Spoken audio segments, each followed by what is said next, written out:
मजा, साजिश और रोमांस। शिवांग नंदिनी के करीब गया और उसे देखकर नंदिनी अपना सलाइवा गटक रही थी।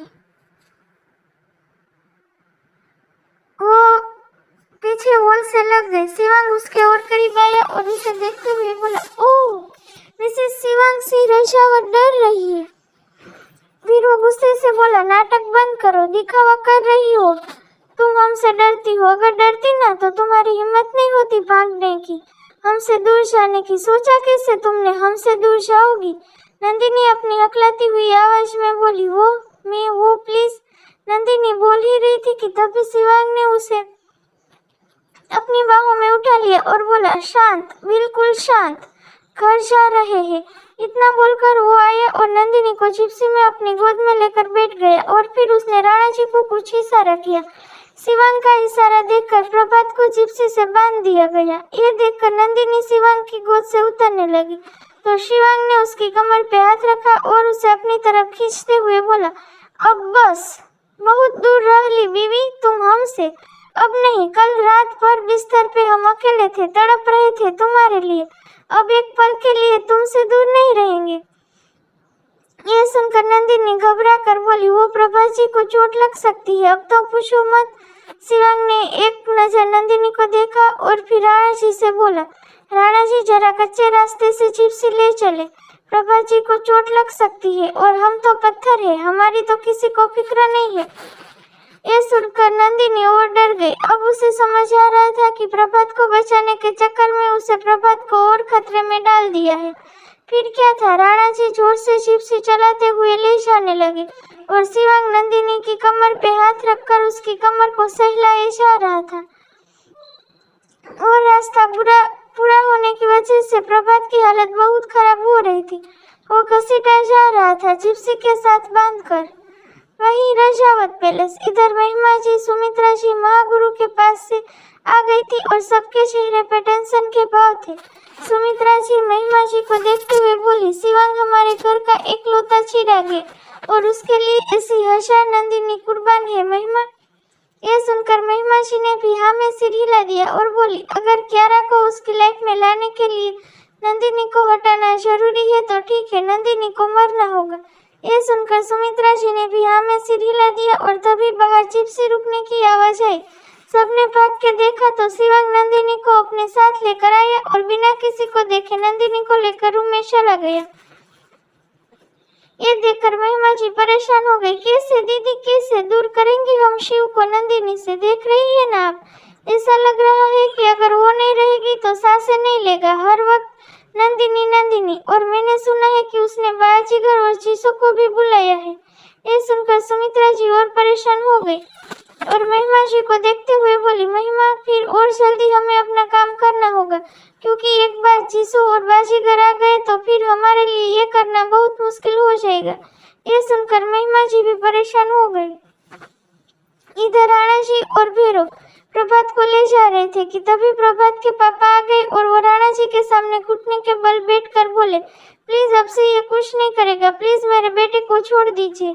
ये सुनकर राणा जी सामने देखते हुए बोले, मुझे माफ करना, लेकिन अगर आपको अपने बेटे की जान चाहिए तो आपको छोटे सरकार के सामने ये सब करना चाहिए, क्योंकि एक वो ही है जो आपको बचा सकते हैं। ये सुनकर प्रभात के पापा रोने लगे और प्रभात भी बहुत ज्यादा सहम गया था। इधर निरंकार जी और निर्मल जी को पता चल गया था कि नंदिनी को शिवांग ने पकड़ लिया है। सब स्टेशन से वापस घर आ गए थे और तभी मलिष्का बोली, पापा मेरे पास एक आइडिया है जिससे हम नंदिनी को छोटी सरकार से छुड़ा सकते हैं। ये सुनकर नियति बोली, हाँ तो सोच क्या रही हो, बता दो ना। मलिष्का सबको देखते हुए बोली, मेरा एक दोस्त है जिसका बड़ा भाई बहुत ही ऑनेस्ट पुलिस इंस्पेक्टर है और हाँ, वो मुंबई से आया है तो वो छोटे सरकार से डरता भी नहीं है। अगर हम नंदिनी के बारे में सब बताएंगे तो मुंबई से फोर्स लेकर आ जाएगा, और नहीं तो उसके पास और भी रास्ते हैं, क्योंकि छोटे सरकार तो बस उज्जैन में छोटे सरकार है ना। ये सुनकर सबके चेहरे खिल गए।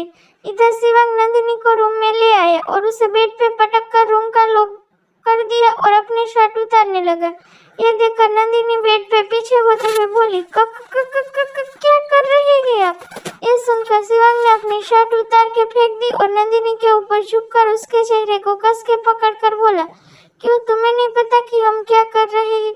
हमारी शादी हो गई है और हम पति पत्नी हैं तो तुम्हारे करीब आ रहे हैं। हमें लगता है कि आयशा में अपनी दूरियां मिटा देनी चाहिए और वैसे भी माँ को रशावत खानदान का वारिस चाहिए। हम भी सोच रहे हैं कि माँ का सपना पूरा कर दे। ये सुनकर नंदिनी और कांपने लगी और तभी शिवांग फिर से उसके चेहरे पे बहुत करीब गया और उसके देखते हुए एक कशिश के साथ बोला, पता है जब तुम यही नहीं थी तो हम पे क्या बीत रही थी। जब देखा कि तुम्हारी साड़ी बालकनी में लटक रही है, ऐसा लग रहा था अब क्या करें। हम तुम्हारे घर गए लेकिन वहाँ पे तुम नहीं थी। किसी भी सीसीटीवी में भी तुम नजर नहीं आई। तब दिल से एक ही आवाज आ रही थी कि नंदिनी को पास ले आना होगा, नहीं तो जिंदा रहना मुश्किल है। तुम्हें पता है ऐसा लग रहा था कि सांस भी नहीं आ रही है हमें। फिर ओम नजर आया, क्योंकि हमसे ना सही ओम से तो प्यार करती हो तुम। पता नहीं था कि तुम आओगी या नहीं, बस एक कोशिश थी। जब तुम आ गई, तुम्हें देख लिया, तब जाकर सांस में सांस आई। शिवांग ने अभी नंदिनी का चेहरा कस के अपने हाथों में पकड़ रखा था और नंदिनी शिवांग अपनी नजरें झुकाए हुए कांपते होठों के साथ शिवांग की बातें सुन रही थी। और तभी अचानक शिवांग ने उसे कांपते हुए होठों को अपने होठों से छोड़ दिया और उसके होठों को अपने होठों से दबाकर चूसने लगा। नंदिनी छटपटा रही थी लेकिन शिवांग को कोई फर्क नहीं पड़ रहा था। उसे तो नंदिनी को सजा देनी थी, इसलिए वो बार बार अपने दांत से नंदिनी के निचले होठों को कसकर बाइट कर रहा था। शिवांग नंदिनी के ऊपर झुका हुआ ही था और फिर किस करते हुए उसने अपना एक हाथ नंदिनी की कमर पर रखकर उसे अपने करीब करने लगा और साथ में ही नंदिनी के होठों पर बाइट किए जा रहा था, जिससे नंदिनी को दर्द हो रहा था। लेकिन उसकी आवाज भी शिवांग के मुंह में रही जा रही थी। लेकिन नंदिनी के होठों का स्वाद पाकर शिवांग पिघल रहा था और उसका गुस्सा कम हो रहा था और अब वो धीरे धीरे नंदिनी के होठों का स्वाद बहुत ही धीरे से चूसते हुए ले रहा था। अब शिवांग धीरे धीरे सब भूल रहा था और नंदिनी के और करीब जा रहा था, क्योंकि वो बहक गया था। अब उसका खुद पर कंट्रोल नहीं था। क्या शिवांग आज नंदिनी को पाने में होगा कामयाब?